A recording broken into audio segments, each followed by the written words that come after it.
Bueno, primero que nada, presentamos en la cátedra, somos 4 docentes. Está la doctora María Verónica Fernández Senoff, que se acaba de retirar.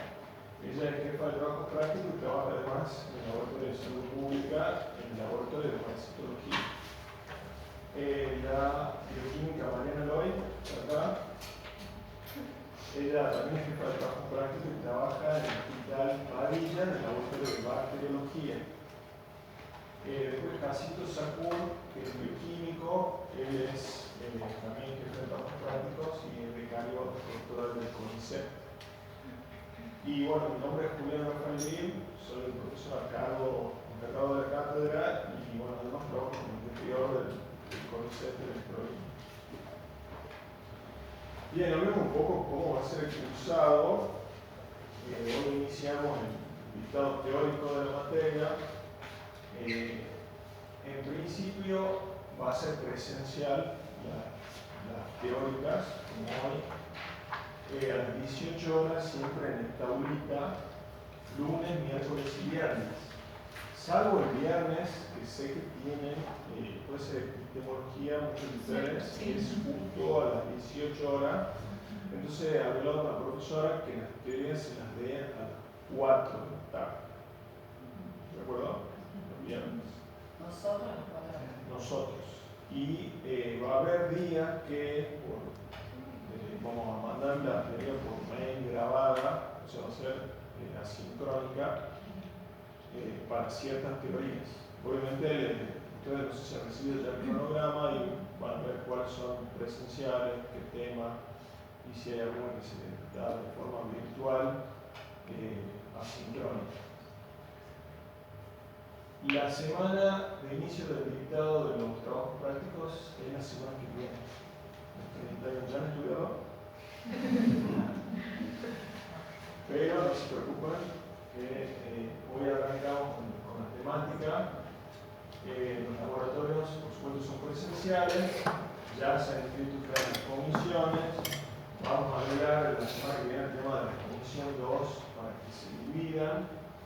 Son 9 trabajos prácticos con evaluación escrita previa al laboratorio. Una evaluación escrita de 5 preguntas de contenido teórico, fundamentalmente enfocada al diagnóstico, a cuestiones más bien prácticas.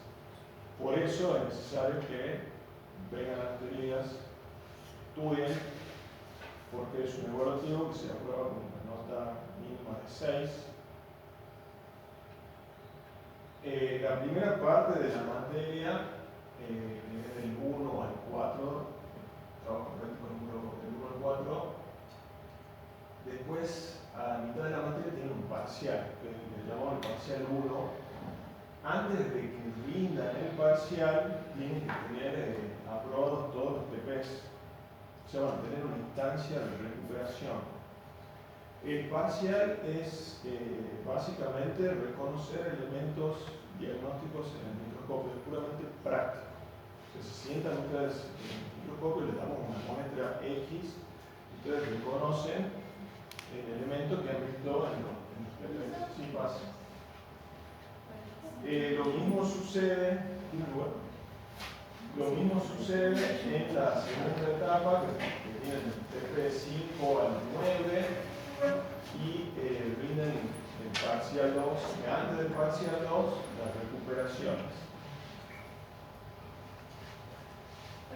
Y bueno, esto que hablamos en una reunión previa al inicio, que los alumnos condicionales sí o sí deben estar en condición de regular antes del parcial 1. Si ya quedó claro. Bueno, para aquellos que les quedan dudas o se han dictado alguna clase virtual asincrónica o si tienen alguna duda, pueden venir el lunes a las 5:30 a preguntar, pero por favor nos avisan antes, mejor. También como parte del dictado de la materia tenemos un ciclo de seminarios presenciales que no se preocupen, eso es ya casi el final del cursado. Se van a dividir en grupos de 4 a 5 personas y va a ser un lunes y un miércoles a las 18 horas. las temáticas se van a dar con tiempo para que vayan madurando. Bueno, la cartilla ya no esperamos que todos me compren, ya tenemos más cartillas. Por eso les preguntaba si alguien quiere comprar cartillas, que avisen, así no sé, los empleados quieren cartillas también. Bueno, levanten la mano, por favor, de nuevo. Perfecto. Si pueden, vengan el lunes o les mando un correo si ya están las cartillas, porque no sé cuánto demoran en imprimirlas. Es importante, antes que inicien la semana que viene la parte de PES, que lean en la cartilla la parte de bioseguridad, las nociones de bioseguridad que están en la cartilla enumeradas. Cualquier duda, viene a la cátedra nuestra es acá al lado, el laboratorio es arriba, el grupo de laboratorio está arriba, y cualquier cosa nos pueden escribir este correo. Nosotros tenemos una parte divertida, parte lúdica, que no sé si han hablado con sus compañeros que han cursado, hacemos concursos. Obviamente estos concursos no son obligatorios, es un concurso de dibujo y un concurso de microscopía. Es como la televisión, más o menos. Se le da un certificado a los ganadores, también un premio. Son premios importantes. No es en dólares, pero por ejemplo el año pasado un chico lo ganó el premio y lo repartió ante la comisión. Pero bueno, como les decía, esto se hace al final del cursado, no es obligatorio en la parte, digamos, parte obligatoria, pero si quieren hacer están invitados a participar. Nosotros todos los años, desde hace 3 años, hacemos una encuesta de satisfacción para que ustedes de alguna forma evalúen el cursado, las clases, los docentes, que nos hagan críticas constructivas para seguir mejorando. Eso lo mandamos ya cuando terminado la materia. ¿Alguna duda del cursado, de los horarios? Si es fácil, difícil. Profe, con respecto a las diapositivas, digamos, las clases teóricas van a estar a disposición para nosotros en campus. Buena pregunta, se la voy a mandar. Generalmente después de que damos la clase, le mandamos un PDF para que ustedes tengan las diapositivas. Algo importante que siempre pasa, especialmente en el primer examen que tienen en PP, las preguntas son simples, son puntuales. Se les pregunta, por ejemplo, el ciclo biológico de un parásito, cómo es el ciclo, cuál es el operador definitivo, que dibujen algún elemento diagnóstico, que definan alguna condición clínica específica de ese parásito. Bueno, les tiro así como preguntas que pueden tener. No hacemos preguntas así para súper desarrollar, sino son bastante puntuales para que lo tengan en cuenta. ¿Alguna cosa que me olvidé? Que tiene que ver siempre el temario del TP, porque siempre te incluye alguna técnica que está descrita en la cartilla. No es que la cartilla está en el orden que se va dictando en práctica, ustedes tienen que buscar la información. Por ejemplo, en el primer TP se habla de recolección de muestras, indicaciones, claro. Entonces tienen que ir a la concentración, etcétera. Tienen que ir a la cartilla y leer lo que se pide para ese TP. O después también hay las técnicas de concentración, los fundamentos están en la cartilla, no en la parte teórica que se ve en la clase. Entonces tienen que leer, no se olviden que siempre tienen que leer la cartilla.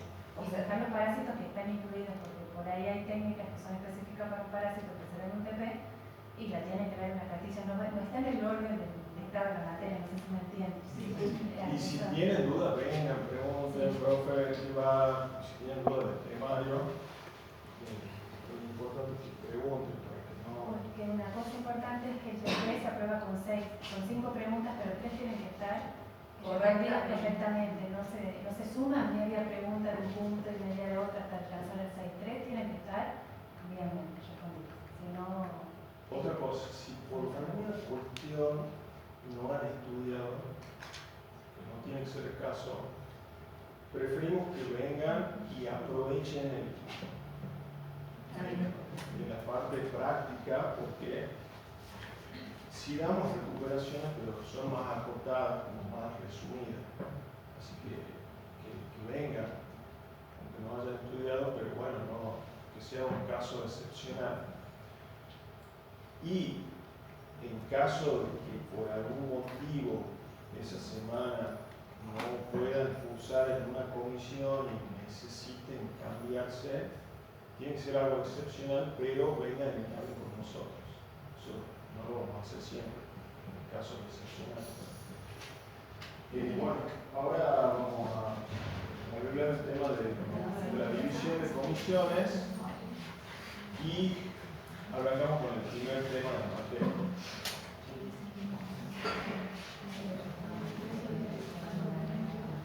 Bueno, la comisión de día 2 de la comisión 2 va a tener que repartirse entre la 1 y la 3. ¿Quiénes son los que están en la comisión 2 que cursan tóxico el jueves? Y sí o sí tienen que hacer martes. Son 2, 4, 6. Me dicen los apellidos de profesor como Carlos Sosna. Carlos Sosna.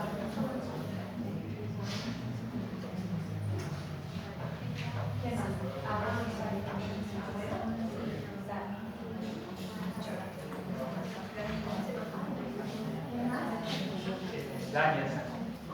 Danielson.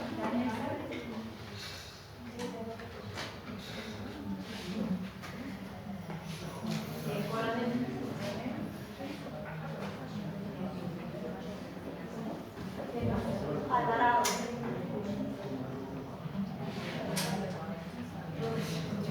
¿Quiénes pasan al jueves? García Virginia. ¿García? No, al 1. ¿Cómo? A la comisión 1. No, vos también en la 1. ¿Usan el jueves de tóxico? ¿Cuál es tu apellido? García Virginia.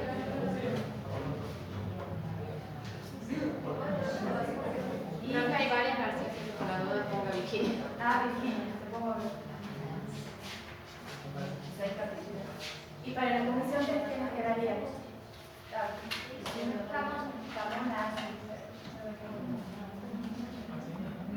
¿Quién más? Saber.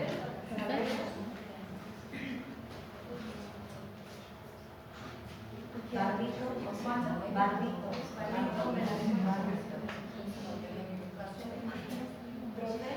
Una pregunta, ¿te sería de demorar?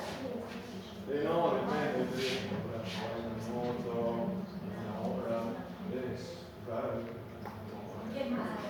Cortamos 18 minutos que queda terminado de la Mejor que esperar. Mejor. No, casi no. Pero la cartucha es la misma del año pasado. ¿Quién más? No. Pereira. O sea, hemos hablado como de cooperación. ¿Y a quién más? Bueno, yo tengo... Porque una compañera que me pasó el año pasado, pero no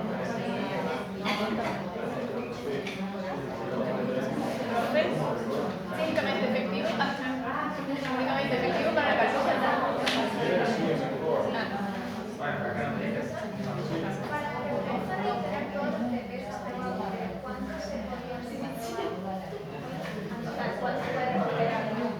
¿Cuántos se pueden recuperar? los trabajos prácticos, como dijo el profesor, tienen que estudiar la parte teórica y lo que compete que encuentra la información en la cartilla.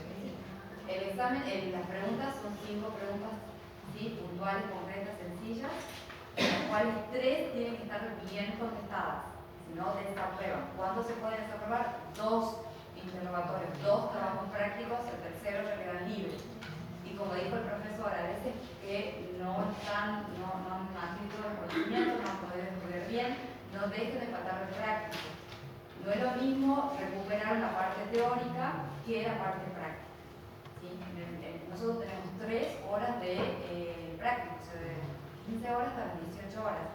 Estamos viendo los parásitos, bueno, cómo se hace el diagnóstico, qué características deben tener en cuenta, y eso, digamos, en el momento que tengan que recuperar no van a tener ese tiempo. ¿Sí? Y lo que no han visto, porque han faltado ese día, muy difícil que terminen comprendiendo o entendiendo el momento de la recuperación. Así que por favor no falten. Los parciales son microscopías, solamente, así que por eso es importante que no falten.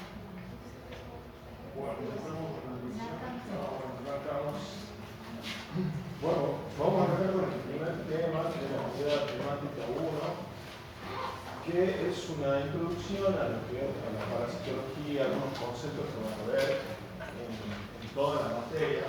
Es esta clase un poco engorrosa en el sentido de que hay muchas definiciones, pero es necesario que sepan porque en toda la materia ven más o menos las mismas cosas. Vamos a ver por qué es importante el estudio de la parasitología, qué son las asociaciones biológicas, comunicación de parásitos perenos, clasificación de los parásitos y las generalidades, bueno, varios conceptos, cómo se reproducen los parásitos, la acción patogénica de los parásitos, ver algo de inmunología y la taxonomía, que no se asusten que no es como la micología, que es compleja. Bueno, hablemos de la importancia de la parasitología. Acá les pongo que las enfermedades parasitarias constituyen un importante problema de salud pública. En varios países, especialmente en América Latina, en Argentina y en países de África. ¿Y ustedes saben por qué? Por el agua. También, porque son, en general, porque somos países pobres, subdesarrollados y en la pobreza, en las condiciones de higiene, los parásitos proliferan más que en países más ricos. Por ejemplo, el mito es un parásito que hoy se estima que hoy están infectadas 2.800 millones de personas. O sea, tiene un alto impacto a nivel mundial. No sé si han escuchado hablar de la toxoplasmosis. Se estima que un 20 o un 30% de la población mundial presenta una infección por toxoplasmosis. ¿Alguno de ustedes tiene toxoplasmosis?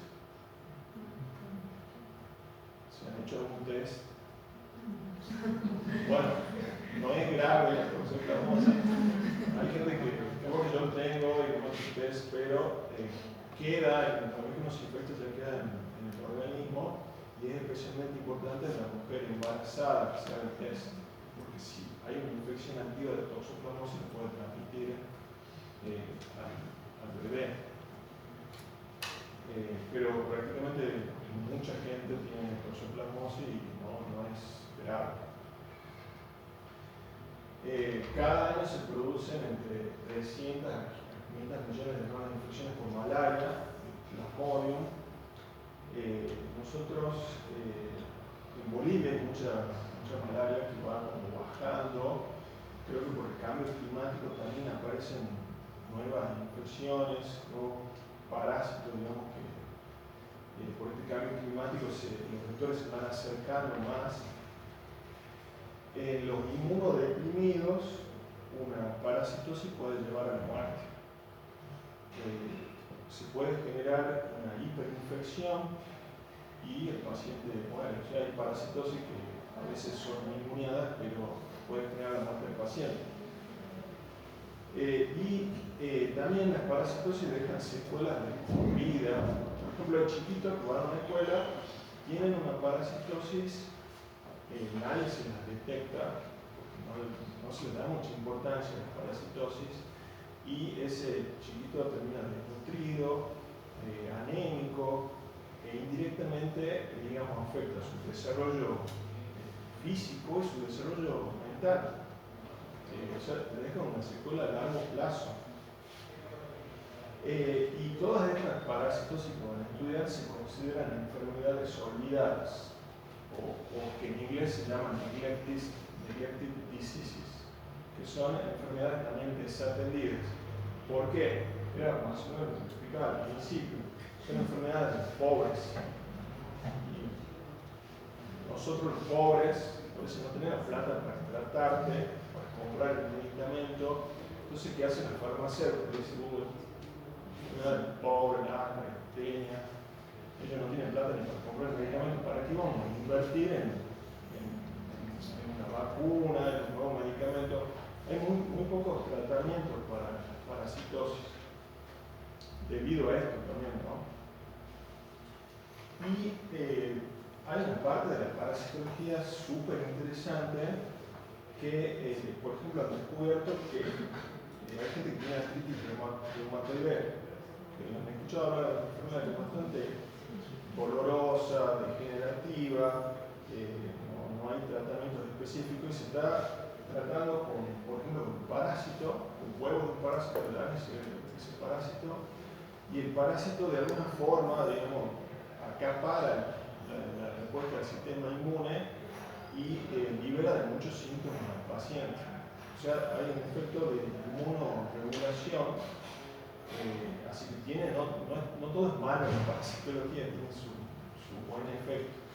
Y otra cosa que han visto, han comparado chicos de Europa que viven más o menos con guantes en la mano, que van a jugar a la plaza con chicos de América Latina. Y han visto que esos chicos, digamos, que no juegan en la tierra, que viven en ese ambiente tan aséptico, no han tenido una exposición inmunológica a parásitos y a otras cosas. Entonces, son chicos que tienen muchas alergias, eczema en la piel, comparado con, digamos, chicos de zonas pobres que tienen un sistema inmune, entre comillas, súper fuerte. Bien, vamos a empezar con las definiciones. ¿Qué es la parasitología? Es una parte de la biología cuyo objeto de estudio es el parasitismo producido por protozoarios, helmintos y artrópodos. Y en la parasitología van a haber gente que hace la parte veterinaria, que sería la parasitología animal, otros que estudian parásitos de planta y nosotros que nos referimos a parásitos estrictamente humanos, la parasitología médica. Para empezar a hablar de parasitología es necesario que entendamos lo que es una asociación biológica. Voy a hablar de la simbiosis. Conceptualmente, ¿qué entienden de simbiosis? ¿Han visto la simbiosis? ¿Cómo la definen ustedes? Así, fácil, si no es tan... ¿Cómo la han visto de definición? ¿Qué es una simbiosis? Interacción, ¿qué pasa entre los dos individuos? Que ambos salen beneficiados de la interacción. ¿Cómo? Ambos organismos salen beneficiados de la interacción que tienen entre ellos. Bien. Ahora, como hay unos científicos que dicen, no, definamos simbiosis como una asociación biológica, simplemente. Definen la simbiosis como mutualismo, pero es un tecnicismo, pero está bien si lo definen de esa forma. En realidad ellos definen una simbiosis como una asociación biológica entre dos organismos de diferentes especies, o sea, dos organismos que viven juntos. Y esa asociación trae consecuencias, depende cómo es el tipo de asociación. Hay un investigador que puso como un código, o sea, me gustó esa codificación que puso. Si uno de los individuos tiene un efecto positivo, le pone un más, un efecto negativo un menos, y si no hace nada en esa relación, un cero. Bueno, se da en las relaciones humanas también, ¿no? Podemos decir un cero, a la izquierda, un más, un menos. Hay muchas asociaciones biológicas. Ustedes agarran el libro de parasitología, van a ver mutualismo, comensalismo, quilismo, foresis, parasitismo. Vamos a ver la definición de mutualismo, comensalismo y fundamentalmente lo que nos acontece en el parasitismo a nosotros. El mutualismo, que es lo que su compañera ha definido, sí se sigue considerando una simbiosis, pero bueno, los nuevos autores como que hablan de mutualismo. que por definición es recíproca, una relación recíproca. Es una asociación donde ambos simbiontes son dependientes entre sí y resultan beneficiados. O sea, dependen metabólicamente entre sí. Les doy un ejemplo. Las termitas, como la madera, tienen en su aparato digestivo un protozoario que es el que se encarga de digerir la madera. Y la termita le da al protozoario alojamiento, nutriente, protección. Entonces, si no tiene la termita, el protozoario se muere. Y si el protozoario no vive dentro de la termita, también se muere. Entonces, hay un mutualismo. Los dos dependen entre sí, y acá le pongo el código. Más, los dos se benefician.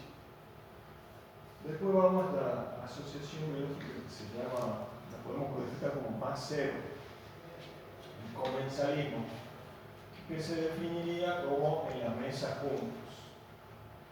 Es una asociación donde uno de los simbiontes, el comensal, vive a expensas del otro, del huésped, sin causarle daño. Por ejemplo, ustedes van a visitar a sus padres, se sientan a comer, comen y se van. Son, digamos, comensales, porque no hacen daño, ¿o no? Bueno, algunos. Daño económico, como decimos. Solo uno se beneficia, el que lo haga come, son de menor tamaño, el comensal, uno se llama comensal y el otro es no es parte de la flora normal y se adquiere de forma accidental. Acá les dejo un dibujito que ahora van a decir que eso es un quiste de un parásito que se llama Entamoeba coli. Es como la Escherichia coli, pues tiene la misma abreviación que coli, pero es una entamoeba, una ameba. Que es fácil de reconocer porque tiene unos núcleos así anulares, bien definidos, tiene hasta 16 núcleos y tiene bastante refringencia cuando lo ven en el laboratorio, en el microscopio. Comensal, algo importante, no significa que sea normal. Si ustedes como bioquímicos encuentran algo así, lo tienen que informar. Porque quizá ese paciente está tomando, el comensal no produce patología. Y hay muchos parásitos que son comensales, lo encuentran en materia fecal, pero sí o sí hay que informarlo. Quizá ese paciente está tomando agua que no es potable, está contaminada, algún alimento, entonces aparece. Vamos a lo que nosotros estamos estudiando, el parasitismo. Es una asociación permanente o transitoria donde un organismo llamado parásito vive, o sea, depende metabólicamente de otro, denominado huésped, y le inflige daño. O sea, la relación acá sería uno se beneficia y el otro le produce daño. Van a ver que en los libros, o nosotros también hablamos de huésped o hospedador, hospedero, mesonero, son como sinónimos de lo mismo que un huésped. Pueden ver distinta denominación. Otra cosa que van a ver y es importante que lo sepan, que mencioné recién, cuando van a medir los TP, que sepan un ciclo biológico de los parásitos, que es ni más ni menos que el conjunto de etapas y transformaciones que experimenta un parásito durante su desarrollo. Todos los ciclos son así similares. La CDC es una página muy interesante, muy linda, actualizada de Estados Unidos, que tiene digamos, todos los ciclos de todos los parásitos, creo que está en inglés y en castellano. Entonces, el ciclo que explica, bueno, el ser humano come un huevo larvado, este es el ciclo de Acanthobricoides. Ingresa por vía digestiva, el huevo eclosiona, hace un viaje por circulación, pasa huevo a los pulmones. Bueno, eso lo tienen que saber. Tienen que saber cómo se elimina por ese, los huevos caen al suelo, los huevos no son inmediatamente infectivo necesitan estar en el suelo un tiempo para volverse infectivo. Como ven acá, se lava el huevo, recibe ese infectivo y vuelve al ciclo. Es importante que sepan el ciclo, ¿por qué? Porque hay muchos parásitos y cada uno tiene su ciclo específico. Si al principio es confuso, vienen al final y dicen, se empiezan a confundir los ciclos. ¿Por qué? Porque lo estudian de memoria. Entonces tienen que estudiar un ciclo entendiéndolo, porque si no se van a confundir. Tienen que además les sirven para relacionar, por ejemplo, cómo corto la infección por ascaris. Bueno, no comiendo tierra contaminada o alimentos contaminados con los huevos. ¿Cuánto dura este viaje hasta que aparecen los huevos? ¿Dónde vive el adulto de ascaris? Todas esas preguntas están contenidas en el ciclo biológico. Bueno, ¿cómo clasificamos los parásitos? Siempre, todas las materias necesitamos clasificar cosas. Lo vamos a clasificar por la localización, el número de huéspedes, el número de huéspedes que necesitan para completar su ciclo biológico, las exigencias biológicas, el tiempo que el parásito pasa sobre o dentro del hospedador y, por supuesto, lo que se hace siempre es clasificarlo taxonómicamente. Vamos a ver las clasificaciones. Son súper simples las clasificaciones, pero tienen palabras que tienen que saber, especialmente al referir el final, que es un ectoparásito. Eso lo tienen que saber ya leyendo qué es un ectoparásito. Que vive en la superficie del hospedador. Así de simple. Endoparásito que vive dentro del organismo del hospedador. Y si vive en la sangre, hemoparásito. Si vive en el tubo digestivo, enteroparásito. Si vive, por ejemplo, en el hígado, se puede ver como ectoparásito. Y ahí les pongo ejemplos. Van a ver en el usado el pulga, el piojo, las garrapatas. Bueno, las garrapatas no ven, pero se los pongo como ejemplo. Y otros como el ascaris lumbricoides vive en una lombriz que vive en el tubo digestivo, lo van a ver en el laboratorio, no se asusten, ¿no? Pero acá llegan el primer día y dice, nosotros le ponemos así un frasco, ¿y qué es eso, profe?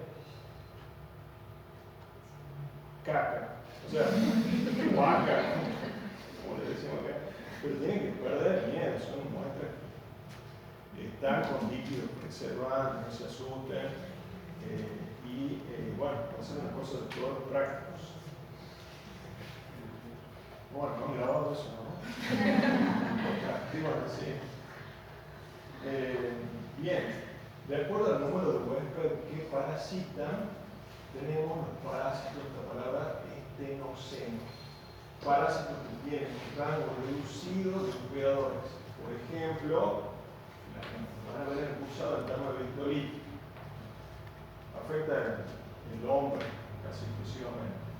Y hay parásitos que son euricenos, lo contrario. Parásitos que tienen un amplio rango de hospedadores, como el Toxoplasma gondii.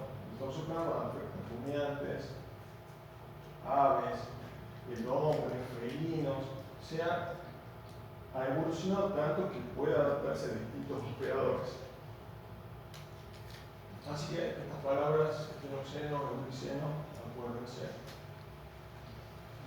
Hay un examen al final de esta teoría, ¿no?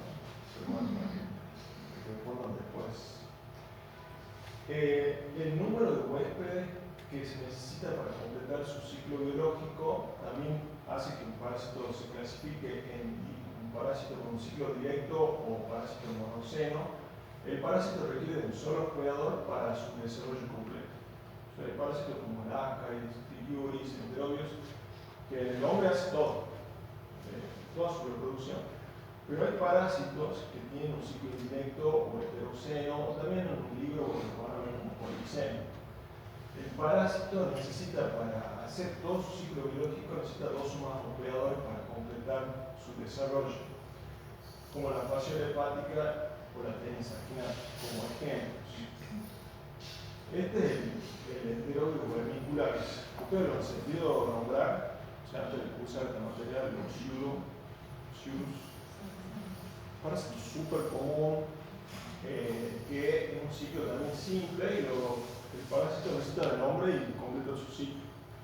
Pero hay un parásito, por ejemplo, la fasciola hepática. Ustedes ven el ciclo y dice, es complejo, pero a mí es el que más me gusta porque el hombre parasitado por los rumiantes elimina el huevo. Es enorme el huevo cuando lo vean en el microscopio. Y ese huevo sale una estructura que nada en el agua y busca un caracol. En el caracol sufre mudas, sale una cercaria, que se llama, es como un pececito con una cola. Y de ahí ese va a una planta acuática, por lo general es el verde, y se enquista y forma una estructura, digamos, que se conoce científicamente una meta cercana.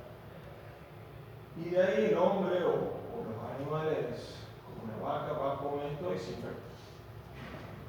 Pero ven que necesita muchos, digamos, actores en el ciclo para terminar todo ese camino de su vida. Bien, y por sus exigencias biológicas tenemos un parásito absoluto o obligado, cuando el parásito necesita forzosamente de un hospedador para cumplir su ciclo biológico. No el Chagas. Hay parásitos facultativos, son aquellos que, teniendo normalmente vida libre, tienen la facultad de poder realizar en circunstancias favorables una vida parasitaria. Es decir, pueden, digamos, trabajar como parásito o estar en la vida libre. Y después tenemos los accidentales, son aquellos que, teniendo normalmente la vida libre, pueden llegar en condiciones especiales a ser parásitos sin que ello signifique una adaptación permanente. Hay amebas de vida libre que viven en cuerpos de agua. Ha pasado acá en Tucumán, en el lago San Miguel, un chiquito se nadó en verano y le entró una ameba de vida libre. Y llegan directamente al cerebro. Y es prácticamente los casos que se detectan ya se diagnostica post-mortem. Son muy agresivas estas parasitosis. Después tenemos, de acuerdo al tiempo que el parásito pasa dentro del hospedador, tenemos los temporarios. Visitan al hospedador en busca de alimento y después de obtenido lo abandonan. Ejemplo, un artrópodo hematófago. Por ejemplo, el kiosco. Vive en el pelo, tiene hambre, baja el cuerpo velludo, muerde, se alimenta de sangre y vuelve. O los permanentes, también llamados estacionarios, los que pasan su existencia completa en un hospedador, se nutren durante todo el ciclo, son la mayoría de parásitos que vemos en la materia: trematodes, sectores, nematodes, protozoos. Bien, vamos a la clasificación taxonómica. Tenemos dos grandes grupos muy fáciles: los protozoarios, que son eucariotas unicelulares en pared celular, en esquemita, y los metazoarios son pluricelulares, eucariotas pluricelulares tipo tisulares. Esto también es importante que lo sepan por definición, y se les preguntan en el TP cuál es el hospedador definitivo de Ascaris. Tienen que saberlo. ¿Cuál es el hospedador intermediario en fasciola? Tienen que saber. Se llama tal organismo, de la vaca, el perro. El definitivo es el que alberga, es fácil, digamos, definirlo, es el que alberga la forma adulta del parásito o en la cual se reproduce sexualmente. Y el hospedador intermediario es el que alberga las formas inmaduras del parásito, por ejemplo una larva, o los estadios de reproducción asexual de los mismos. Ustedes se les pregunta, pensando en el ciclo, viendo dónde está la reproducción sexual, pueden decir, bueno, ese hospedador es el definitivo. Interesantemente, hay organismos que actúan en ciertas condiciones de hospedador definitivo y en otras de hospedador intermediario.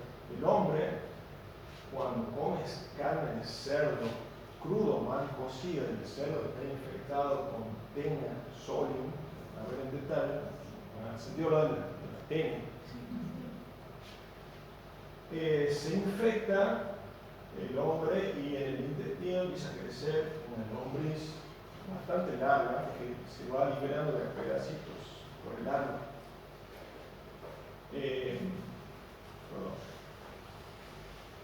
Pero ¿qué pasa? Si el hombre accidentalmente, en vez de comer una carne de cerdo, ingiere un huevo, él actúa como hospedador intermediario y una enfermedad bien jodida, porque en ciertas circunstancias, porque se forman quistes cisticercos que pueden estar en los músculos, por ejemplo acá, pero a veces se aloja en el cerebro y en el neurocisticercosis o en el ojo. Es para que vean que no siempre el hospedador definitivo puede actuar de los dos. O es intermediario, o es definitivo, o a veces sucede en los dos casos. Después tenemos, van a ver en algunos ciclos como el de la fasciola, que yo les mostraba con varios actores, un hospedador paraténico o de transporte. Es el hospedador en el que el parásito vive y se alimenta, no continúa su ciclo biológico, pero sobrevive y es infectante para el hospedador definitivo. Eso les comentaba en la fasciola. Uno de los ciclos evolutivos de la que está cerca es Senquita en el berro. ¿Has comido berro alguna vez? Hay gente que te puede cursar esta materia, no comen quipe, no comen carne cruda, empiezan a cambiar, no comen lechuga, pero no se asustan, son buenos para el sistema inmune, ese berro tiene la forma evolutiva, como dice acá, no es que no continúa su ciclo biológico, se alimenta pero no continúa, entonces el berro actúa como un hospedador paraténico de transporte. Y hay un hospedador que se denomina accidental, que es un huésped circunstancial para un parásito. Acá les pongo un elemento diagnóstico de un parásito que se llama Hymenopteris diminuta. Es un parásito que se da entre los roedores, entre las ratas y los artrópodos, pero a veces accidentalmente el hombre justo ha comido ese artrópodo y entonces ha actuado como un hospedador accidental porque es común que parezca esta infección. Bueno, vamos a ver la definición del reservorio. Son aquellos que contienen al parásito, viven y se multiplican y son fuentes de infección para nuestra susceptibilidad. Nosotros, hombres, mujeres, somos reservorios de la mayoría de las parasitosis, actuamos como reservorio. Después tenemos el famoso portador asintomático, en el cual el patógeno vive en ese huésped sin causarle daño. Y esto quiero que también se lo recuerden un vector. Vean, en sentido verde la definición de vector. Acá definimos dos tipos de vectores, el mecánico y el biológico. Un vector es un artrópodo o animal invertebrado que transmite el parásito del huésped. El mecánico es el que, por ejemplo, una mosca o una cucaracha camina, por ejemplo, la cucaracha en las heces. Camina, llega donde ustedes están comiendo una ensalada, pasado el cucaracha y tiene que estar lleno de huevos de llave, quite llave. Entonces, lo único que ha hecho, ha transmitido, digamos, no ha pasado nada, no se ha evolucionado ese parásito, simplemente lo ha actuado como vector mecánico. Lo mismo hace una mosca, por ejemplo. Y el vector biológico, lo que hace es el propio vector que se produce, evoluciona el parásito. Por ejemplo, en los mosquitos, en el caso de la malaria, o en el caso de la enfermedad de Chagas, que era, su efecto como el chup. La definición de hábitat también le preguntamos a los TP, ¿cuál es el hábitat de, ¿cómo se llama? Emilia, ¿cuál es el hábitat de Ascaris lumbricoides? Ahora no lo sabe, pero el viernes lo van a saber. Entonces, es el lugar o ambiente típico donde el parásito crece y se multiplica. Donde están los adultos de Ascaris en el intestino delgado, que ustedes van a decir el hábitat de Ascaris en el intestino donde crece y se multiplica. Eso lo saben cuando entienden el ciclo. El periodo de incubación, periodo que va desde el momento de la infección hasta la aparición de los primeros síntomas clínicos. O sea, desde que ha ingresado ese huevo hasta que yo empiece a tener dolor de panza, diarrea, anemia, cualquier sintomatología. Y este periodo de incubación puede durar semanas, días, semanas, años, incluso hay gente que se muere y no tiene síntomas. Por ejemplo, Chagas, o sea, ha tenido la suerte de que se ha muerto sin síntomas. Y el periodo, después del periodo sintomático, el periodo donde tiene los síntomas, el periodo latente sería un periodo donde está infectado pero no hay síntomas. Y el periodo prepatente, también se nos preguntamos para cada parásito, es el periodo que va desde el momento de la infección hasta la aparición del elemento diagnóstico del parásito. Por ejemplo, yo como un huevo de Ascaris y voy al bioquímico la semana que viene y le digo, me come un huevo de Ascaris.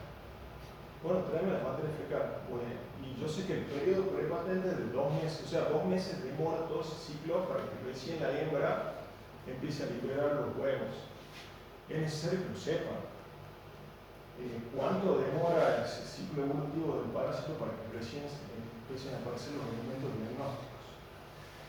Hay un periodo patente que es también el periodo donde encuentran el elemento diagnóstico y el subpatente donde es un periodo donde no se muestran esos elementos diagnósticos.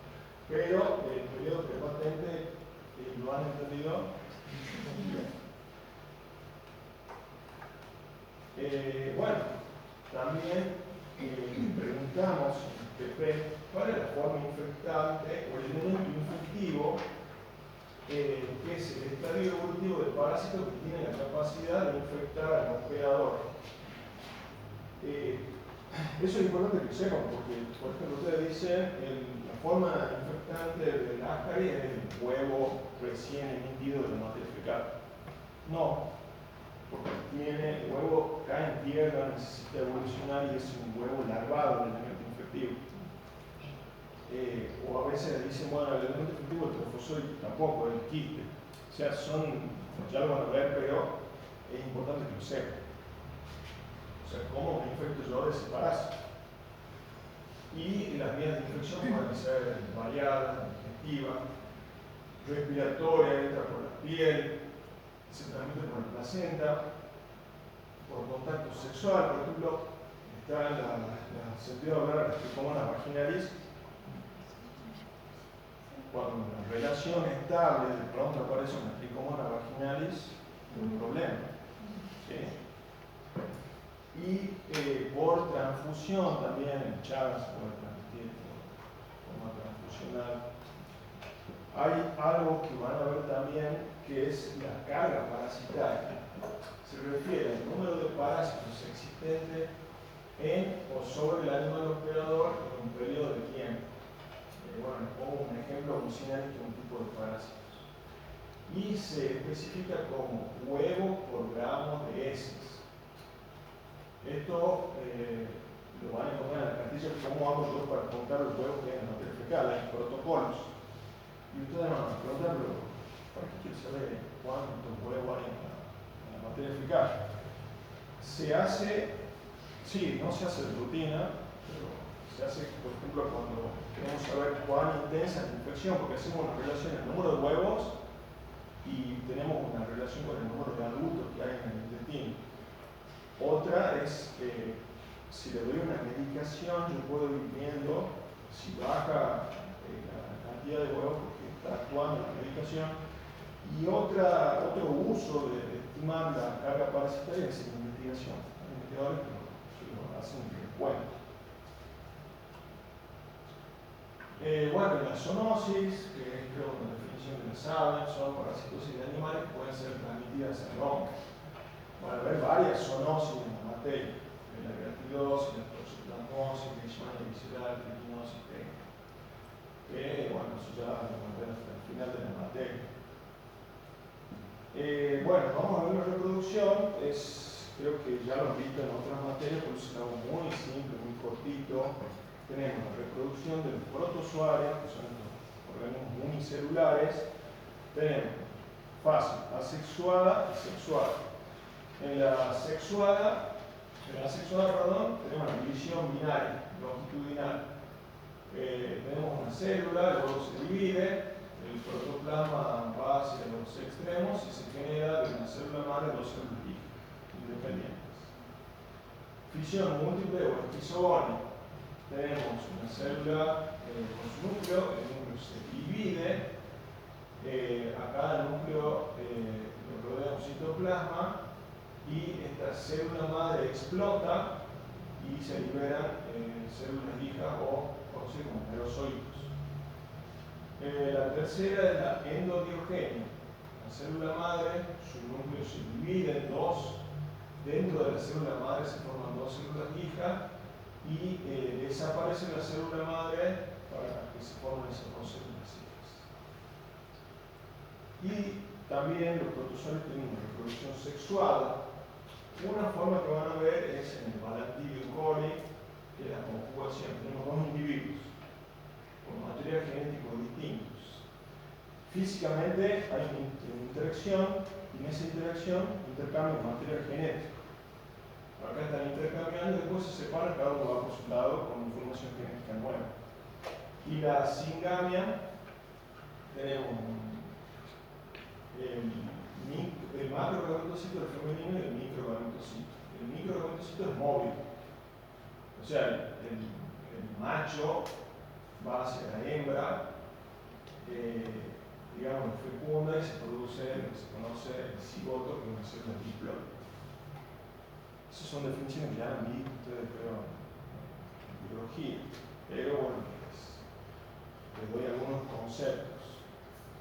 Y los metazoarios, que son organismos más complejos, que son los pluricelulares, que les hablaba, tienen tres opciones. Tienen que sean de sexos separados, el macho y la hembra, así simplemente. Se fecundan y la hembra elimina huevos ovípara o puede eliminar embriones vivíparas. Esa es fácil. La segunda opción es que tenemos varios parásitos que son hermafroditas, tienen los dos sexos, masculino y femenino, se autofecundan, tienen un huevo de, digamos, masculino y un huevo femenino de órganos sexuales.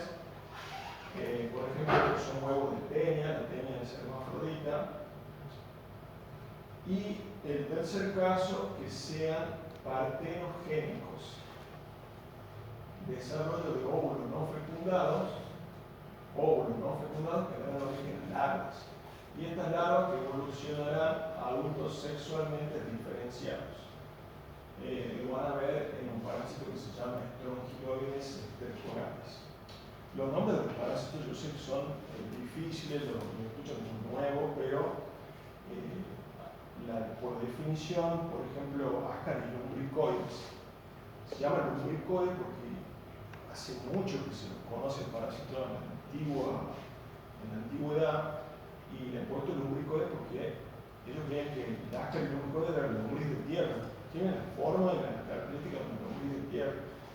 O el Trichiuris trichiura, cuando lo vean, se llama así porque el trico viene del pelo. El adulto es delgado como un pelito. Y así con los otros nombres. Bueno, hay nombres que no tienen mucho que ver con la estructura, pero sí lo tienen que saber. Y la acción patógena de un parásito va a depender del número de parásitos. Es fácil, si hay pocos, puede ser asintomática la enfermedad, y si hay muchos, puede ser normalmente asintomática y puede ser muy grave. Hay muchos organismos en el hospedador. El tamaño también es importante. Si es un parásito muy pequeño, hay parásitos que son enormes, como una pelota dentro del organismo, y pueden obstruir. O dónde están ubicados, en el cerebro, en el corazón, y también la virulencia. Vamos a ver la acción patógena que tiene un parásito.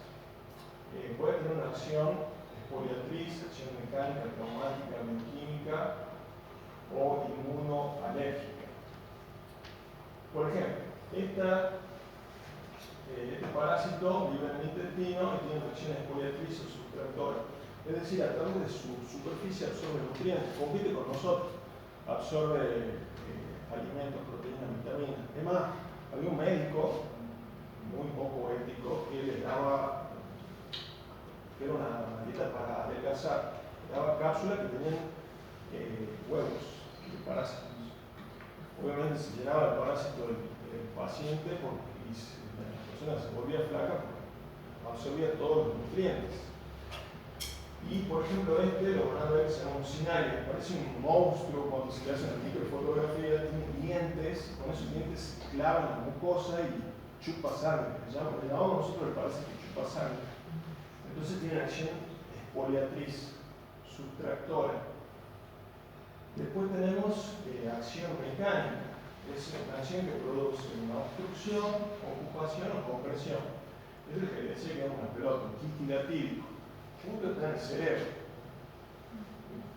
En el cerebro cualquier cosa que crezca así, las consecuencias que pueden tener. Este es el Ascaris lumbricoides.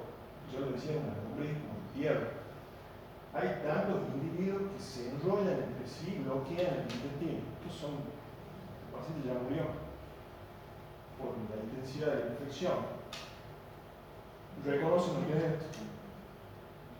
Bueno, es una acción traumática, es un parásito que vive en el recto, que a veces la infección es tan intensa que la mucosa, digamos, actúa, digamos, debilita el músculo del recto y se produce lo que se conoce clínicamente el prolapso rectal, como que el recto sale para afuera. Y lo que ven ahí son parásitos que están como enhebrados en la mucosa. Bueno, yo sé que fui al fuerte. Después hay un parásito que está en el humano que se llama Leishmania y produce por ejemplo, produce una acción bioquímica o tóxica. La Leishmania hace un toque que se llama mucoso, destruye el tabique nasal y la parte del cartílago de la faringe, produciendo un efecto, digamos, irreparable en la persona. Este se llama nariz de tapir porque se cae la nariz literalmente. Y después, parásitos como la etanovetolítica, que no están en nuestro medio por suerte, además de México, y como dice el nombre, etanovetolítica, lisa los tejidos, produce una diarrea disentérica con sangre y pus. Y después tenemos la acción inmunoalérgica, que parece que produce pruritus, urticaria, anorexia, edemas, inducción de autoanticuerpos, incluso shock anafiláctico. La hidatidosis produce una pelota dentro del organismo, a veces por una cuestión mecánica se rompe. Y una pelota llena de material antígeno con el hombre, que si se revienta, la persona tiene un shock anafiláctico de tantos antígenos y puede llegar a morir. Y si no muere, es como que la pelota se está llena de semillitas, por así llamarla, y se vuelve a infectar con todo el cuerpo. Bien, después tenemos, por suerte nuestro organismo se defiende, tenemos una inmunidad innata y una inmunidad adaptativa, que lo hemos visto en inmunología. La inmunidad innata es la que tenemos en tu cuerpo y que defiende de cualquier antígeno. Por ejemplo, la piel y las mucosas, los jugos digestivos, el sistema de complemento, el sistema celular son parte de la inmunidad innata. Por ejemplo, el Chagas, ¿saben cómo se transmite?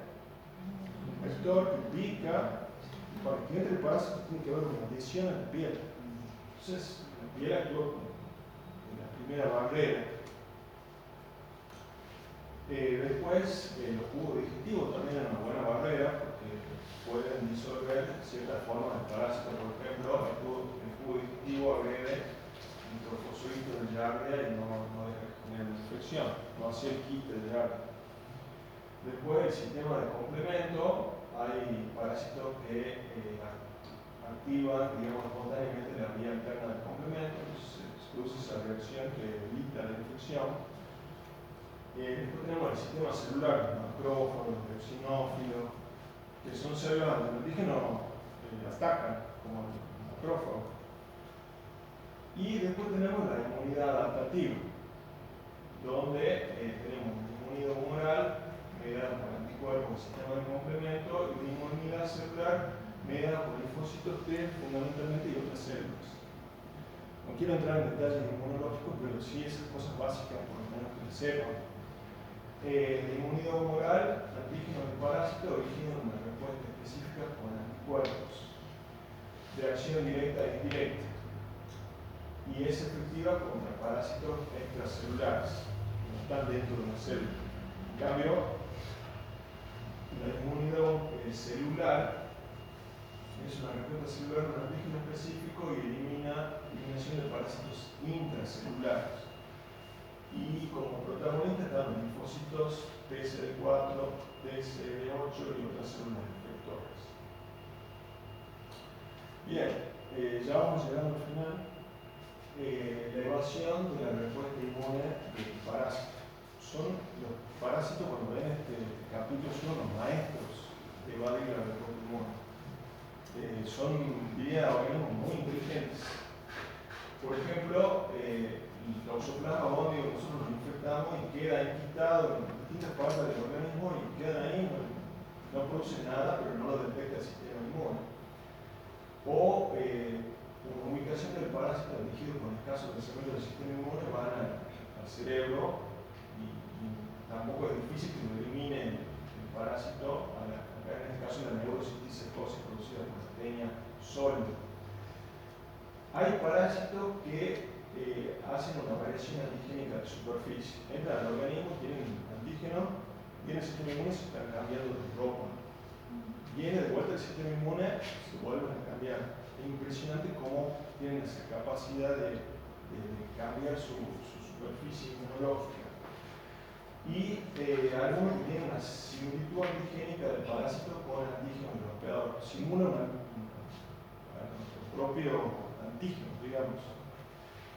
Por ejemplo, la Trichomonas vaginalis que absorbe antígenos del hospedador. Se cubre, el camaleón se cubre de antígenos, absorbe estructuras, digamos, del hospedador y no lo detecta el sistema inmune. Bueno, está la inmunosupresión, altera la respuesta inmunocelular, producción de antienzimas. Nosotros producimos proteasas que afectan las proteínas de un parásito. Y el parásito puede producir antiproteasas, por ejemplo. Pueden eliminar los anticuerpos que ya se han unido al parásito porque tienen proteínas de actina y de inosina, como pueden eliminar. Y el parásito tiene un desarrollo más rápido que el sistema inmune de los hospedadores. Se evoluciona muy rápido, cambiando, digamos, su etapa evolutiva, entonces reacción al sistema inmune ya está en otra etapa y nuevos antígenos tienen esa forma evolutiva.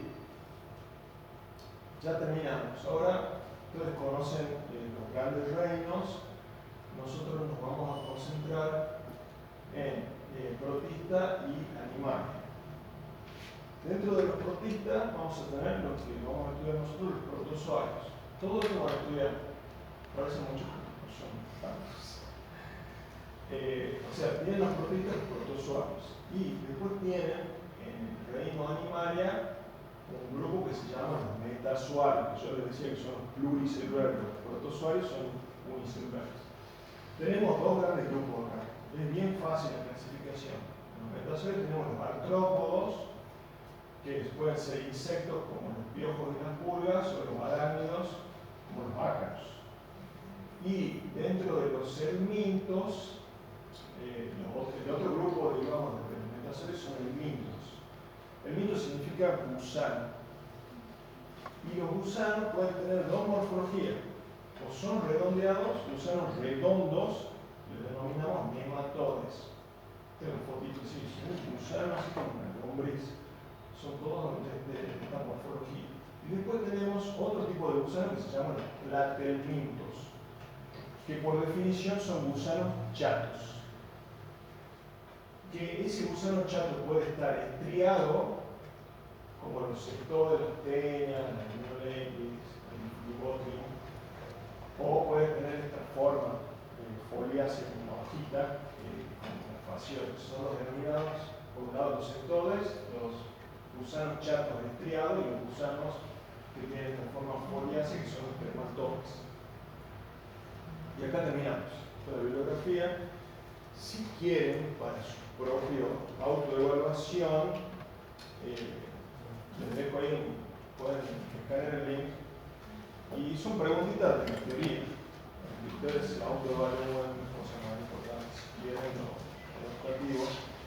Bueno, no sé si tienen alguna pregunta. Yo todo claro. La próxima clase es el viernes a las 16 horas y ya empezamos con temáticas que van específicamente